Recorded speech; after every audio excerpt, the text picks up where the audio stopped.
मंडळी, तुम्ही जर एका कढईमध्ये 1 चमचा तूप टाकून घेतलं, त्यामध्ये 1 चमचा खसखस घालून घेतली आणि काही ड्रायफ्रूटचे कापसुद्धा टाकून घेतले, तर इथं सुकं खोबरं आहे ते 1 वाटीसुद्धा घालून घ्यायचं आहे आणि छान असं भाजून साईडला ठेवायचं. त्यानंतर आहे ते मैदा अर्धी वाटी आणि बारीक रवा अर्धी वाटी घ्यायचं. त्यामध्ये 1 चमचा तूप टाकायचं. चवीनुसार मीठ घालून छान असा याचा डोर बनवून घ्यायचा आहे, म्हणजे छोटासा गोळा बनवून घ्यायचा. झाकून 10 मिनिटासाठी साईडला ठेवायचा.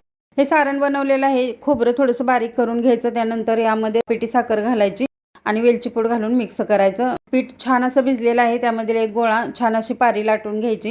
इथं वाटीच्या साह्यानं आपण मोदक छान असा बनवणार आहोत. तर वाटीवरती पारी ठेवून घेतली. 2 चमचे यामध्ये सारण घातलं आणि आपण मोदकाला कळ्या अगदी छान पाडलेल्या आहेत. तुम्ही पाहू शकताय अगदी सोप्या पद्धतीनं. त्यानंतर कढईमध्ये तेल गरम झालेलं आहे आणि हे मोदक आहे ते छान असे तळून घ्यायचे आहेत. तर खूप छान असे हे चवीला मोदक लागतात आणि खुसखुशीत असे मोदक तयार झालेले आहेत. तर बाप्पांच्यासाठी हा नैवेद्य तयार झालेला आहे. तुम्ही नक्की ट्राय करा.